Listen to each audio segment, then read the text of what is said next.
Okay mga boss, mabilisan lang ito kasi sagutin lang natin yung ating kaibigan na nagtatanong sa atin, ano nga ba raw ang requirements at prosesong pagdaanan pagka nag-renew tayo ng PA or Provisionary Authority sa LTFRB. So napakabilis lang at napaka simple lang ng requirements.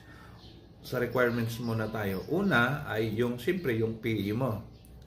Pangalawa is yung ORCR ng sasakyan.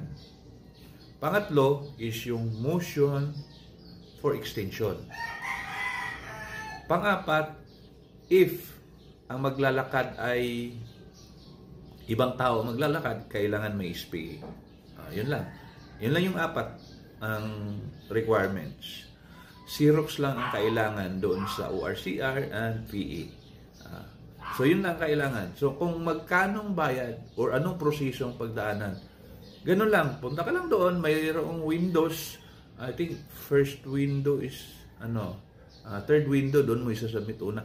Anyway, sa proseso, hindi ko siya nasa ulo. Kung anong windows yun. Pero, madali lang. Madali lang. May mga nag-guide naman. Okay. So, kung magkano ang magagastos, depende po yan. Depende po yan kung magkano ang lawyer, bayad sa lawyer. Kasi yung motion mo, dapat sa lawyer mo papagawa yun. Kasi dapat notaryado yun. So, depende yan sa lawyer na makuha mo. Kung may medyo mura, di makakamura ka.